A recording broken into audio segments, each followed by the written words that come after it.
Bengals and Ravens didn't disappoint. It was a wild one. We're going to discuss the game coming right now.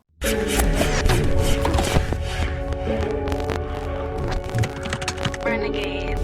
Renegade. Hey guys, my name is Sunny. Welcome to SG Sports. And if you love Ravens content, please subscribe and hit the bell so you know when I put content up. That game was a wild one. That game was a beauty for some people, not necessarily for me. I predicted this game when I was talking in the AFC North talk.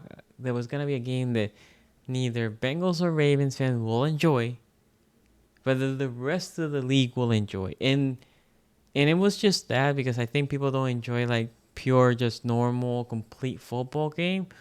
It was definitely a back and forth shoot down. And it was kind of crazy too, right? Because all the lead changes. Well, not necessarily lead changes. It was basically the Bengals by 10, and then we got by 3, and then by 10, by 3, and so on. But it's a game that tells you a lot where this team is. Look, let me start with the Bengals. Bengals are good. They're a good team. They're not. I know you are what your record says, but they're definitely the best 1-4 team that I have ever seen. I think they're gonna turn around. I think they're gonna make the playoffs. It's just me. I think they will make the playoffs, and not as a 7 seed. I think they will make it like a 6 seed. That being said, they need to figure out how to close games. But for you, for the Ravens, for us, it feels weird.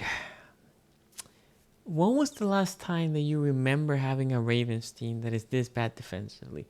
And if we think about last year to this year, it's not like all your major pieces are out. We lost Patrick Queen that is just out there doing God knows what in Pittsburgh.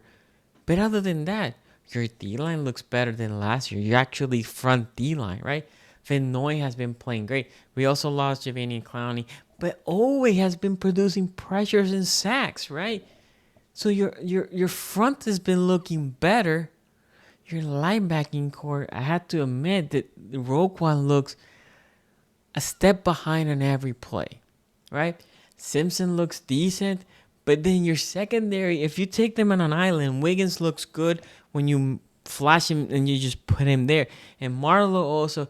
And Steven, I would say, has been playing not as good as last year. Marcus Williams is getting the brunt of everybody. Marcus is also not playing terrible. And Hamilton, in my opinion, is playing good, but not as good as last year. And when I just you take a step back and you look at this team and you're like, defensively, everybody minus the front looks like they're a step behind where they're supposed to be. So what it tells me, and as I'm looking at this, as I'm looking at the all 22, what it tells me, we have a coaching problem on the defense. Zach Ward. Now, I will say this. I criticize McDonald all the way to like week 6, week 7 when he started at the beginning. When I was giving grades, McDonald would consistently get a C, D, or F, right? And then something clicked, and then we were good. My question is, can Zach Ward be the same way? But right now, I would have to get F across the board on his defense. Obviously, they just got torched. But I had to look at Zach Orr. Because this team defensively didn't change that much. And a lot of people is playing better than last year. So what is the difference? Zach Orr is the difference, right? So Zach Orr, we need to figure this out. Now I will say this. Ravens have been tested on defense. We're talking about we are in week 5 and we talk arguably 4 top 8 quarterbacks, right? Dak, a lot of people consider him a top 5. I don't, but okay, Dak. The only one was Minshew that is not good, and we lost to him. And then we have who? Mahomes, Allen, and Burrow. So this defense is playing against top-tier quarterbacks, but still, there's something missing. And again, when you go back and watch the old 22, it's like we're like a step behind. We're just a step behind. So they're just carving you. Bam, bam, bam, bam. And again, the crazy thing is we're producing pressure with 4 and 5, which we usually don't, but we are consistently producing pressure. Bam, bam, bam. They're picking us apart. We're a step behind. Roquan's a step behind. Hamilton's a step behind. The corners are a step behind. Williams is a step behind. What is happening? I don't know. But I will say this again. I like Leak, but in that big touchdown the Chase was there, there's 2 linebackers there. Why? Why is Malik Harrison playing there so wide? Why? What are we doing? How is Roquan at the beginning of that play playing like he was man zone against Chase Young? Not Chase Young, Jamar Chase, right? And then he goes and takes the screen, and Rowe sees Chase moving there, and he doesn't go all the way there, thinking, well, I'm just gonna just put the coverage, right? He's playing what it looks to me zone coverage. Screen, a linebacker there, Roquan trying to get there too. It was GG. Defensively, we're not doing good. Now let's talk about the offensive side, because in the offensive side, things are looking pretty. What I liked was people talk about this Ravens team as the identity of a running team, and then I can see it, right? But if you take again a step back, this team is more than just a running team. It can punish you running, and a lot of teams are not ready for that, which is great, right? You have a big back and a dynamic quarterback. A lot of teams defensively are not ready. Linebackers are not ready. The linemen are not ready. They're not used to seeing that. But it could happen that what the Bengals did early was, I'm going to put 8 and 9 people in the box. You're not going to run. And people think that's going to be enough.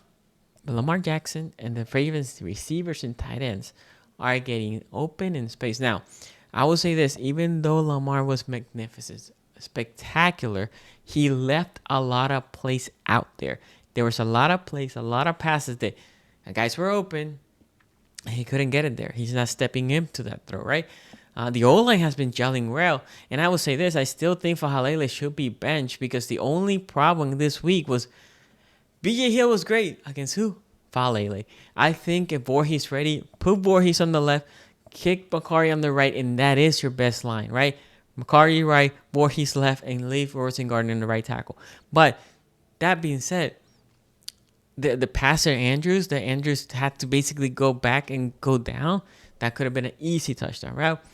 The Tucker 56 yards field goals, if you go back, they blitzed Lamar, right? Lamar tries to do a jump pass. If he just floats it to Bateman grabs and goes gets a first down. Didn't cost you because we ended up winning, but you get a first down, you keep moving the ball, the pressure's on them, because now it's going to be an easier field goal too, but you are in driving stride to make a touchdown to win the game. That's not what we did. That was 3rd down, that was 4th down, 56-yarder. A minute something, Marabika with a great sack there, which basically ended the half, because after that they didn't do much, right? So there's little things, right? And I'm nitpicking because we have an MVP quarterback, right? My standards on Lamar are this high, like up there with Pat Mahomes and Joe Burrow. So I had to nitpick because those plays, you need to make them, right? The fumble, that cannot happen. And he was ticked off. I love that. I love that energy. I'm ticked off because I made a mistake. Love that energy for Lamar, right? And the incredible pass to Likely, again, another fumble. And that one didn't cost you, because Lamar is that incredible, but it could have, right?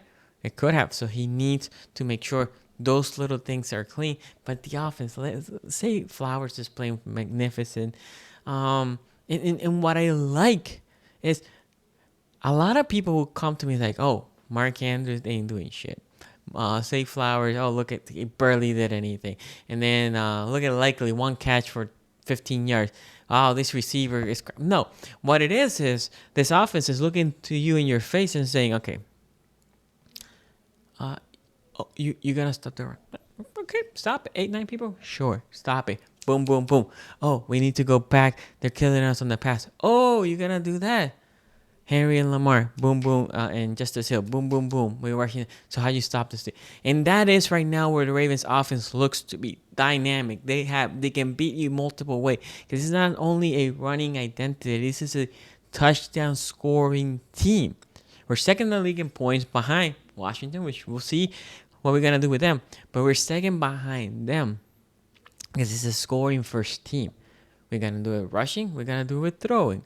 Henry can rush for 40 or 50 yards today, and next Sunday he can rush for $150, right? Lamar can throw for 120 yards, 150 yards today. Next Sunday, he can throw for 350. Pick your poison. You want to stop the run? I'll throw it over you. You want to stop the pass? I'm going to just run all over you. And that's the best way. That's the best place you can be. So offensively, if they keep doing what they're doing, they're gonna be hard to stop. But I don't look as a guy that enjoys good defenses. And I said people love this game. I didn't like it because even though we won the game, that part I like. Let's say this was Chiefs and Buffalo. There's a point there like, okay, whoever has the ball is gonna score. There's no mystery. There's no like, oh, good offense against good defensive football. That's what I enjoy, right?